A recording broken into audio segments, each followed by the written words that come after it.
Instead of arithmetic computation, where the inputs are numbers encoded as bits, and the output are numbers encoded as bits, after a series of arithmetic functions, addition, subtraction, multiplication, and division have been done, topological computation is done where the inputs are analytic functions encoded as qubits, and the output are also analytic functions encoded as qubits after a series of functional group addition, group subtraction, group multiplication, and group division operations have been done. The analytic functions specify topologies or Lie groups.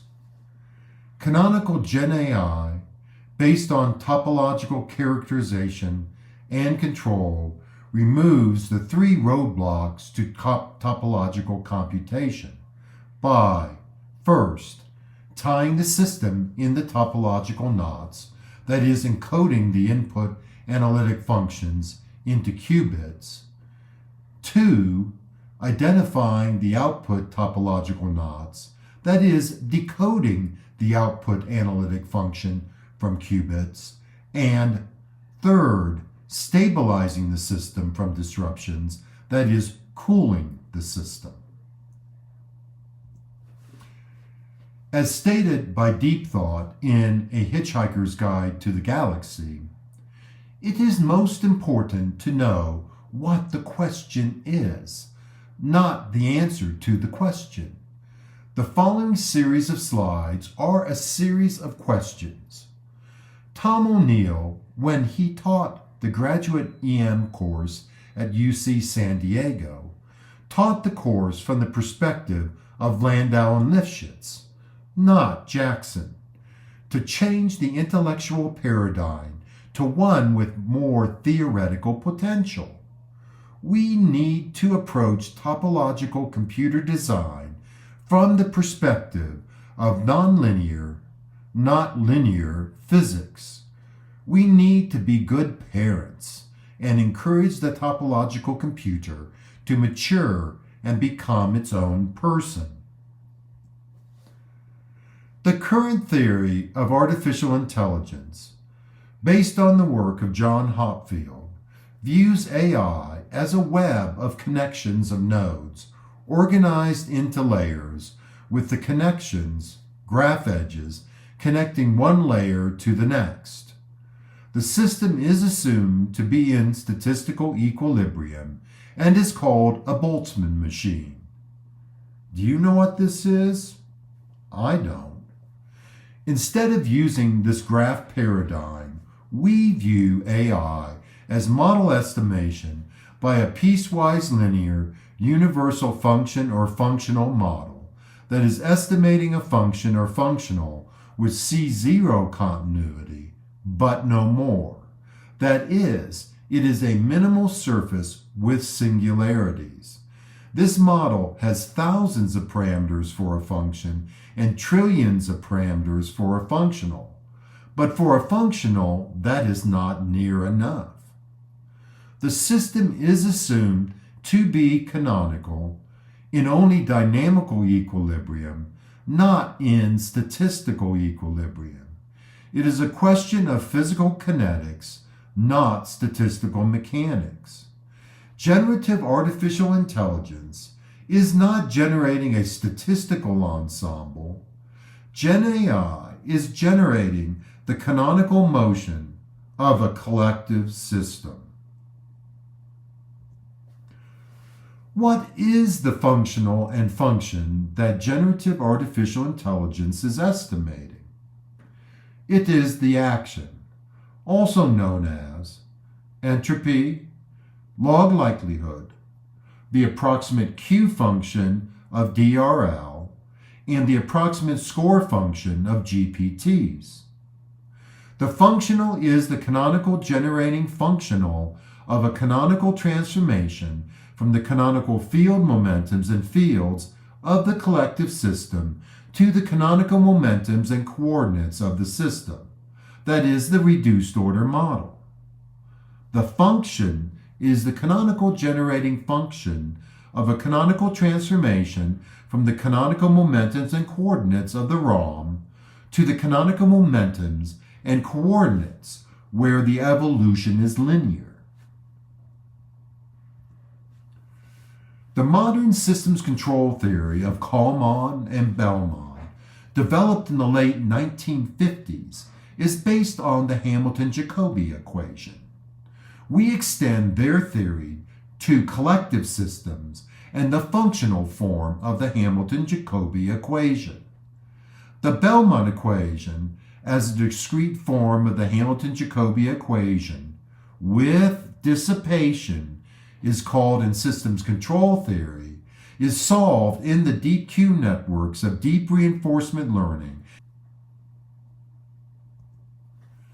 Current genAI solves the Hamilton-Jacobi equation by introducing a significant amount of diffusion that drives the system to statistical equilibrium.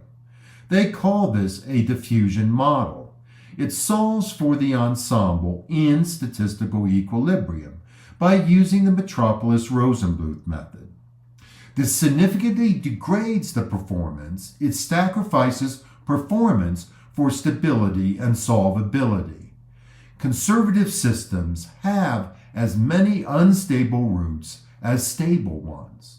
The unstable x-points or singularities are the desired ones, but they are destroyed by this large amount of L2 regularization. Instead, we calculate the non-stationary singularity spectrums of a system that is not in statistical equilibrium by calculating the coefficients of the functional Taylor expansion of the action, also known as the S-matrix, M-body scattering cross-sections, and M-body Green's functions. We derived a formula for this functional that has a fast n log n computer implementation of the forward and inverse transformations.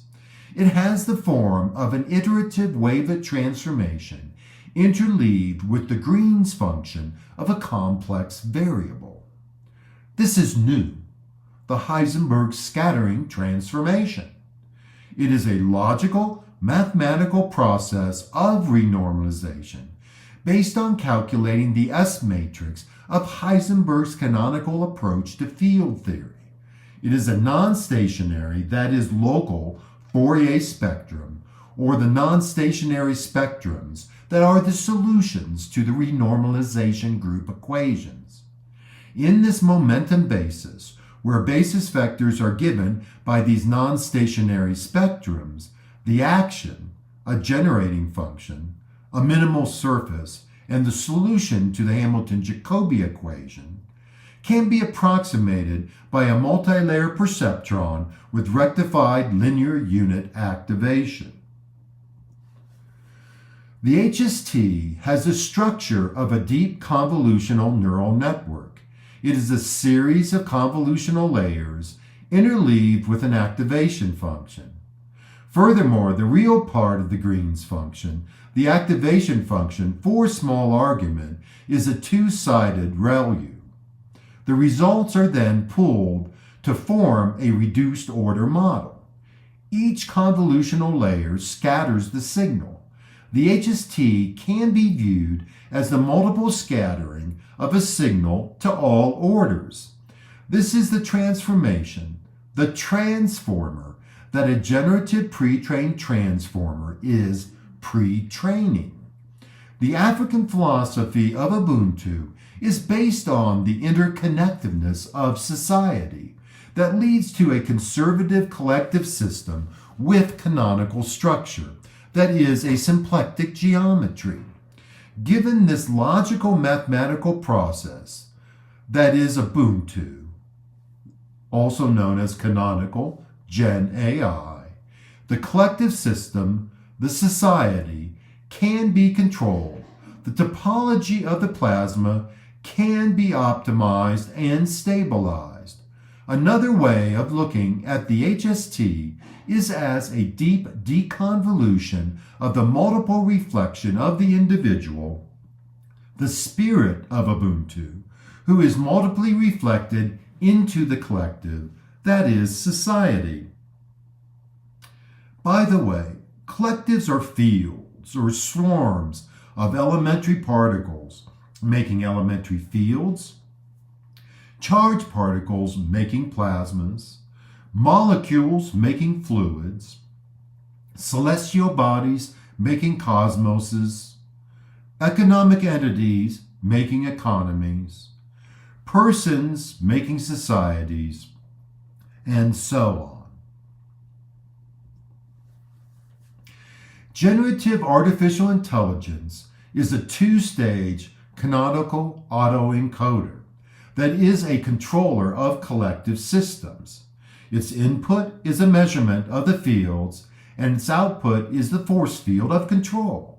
The first stage is the HST, followed by a principal components analysis, giving the ROM. It is not a deep CNN with trillions of parameters as in deep Q networks and GPTs. The second stage is a multi-layer perceptron with rectified linear unit activation with only thousands of parameters that estimates the canonical generating function. This forms a two-stage decoder. It is followed by a two-stage encoder. This approach to AI is solving a system of partial differential equations by a functional transformation to a domain where the motion is trivial, that is linear, then transforming back. It also can be viewed as topological characterization and control. The two-stage canonical autoencoder is finding the analytic function whose Riemann surface, that is manifold, has topology of the collective system and whose non-stationary singularity spectrums are the Riemann moduli or topological indices, that is, the integrals of the Chern-Simons 3 form of the collective system. The circuitry of the HST plus PCA is most likely found in the primary visual cortex of the brain, and the circuitry of the MLP with ReLU is most likely found in the prefrontal cortex of the brain. Canonical genAI enables topological computation by 1. Encoding the qubits, 2. Decoding the qubits, and 3. Stabilizing the qubits. Thank you.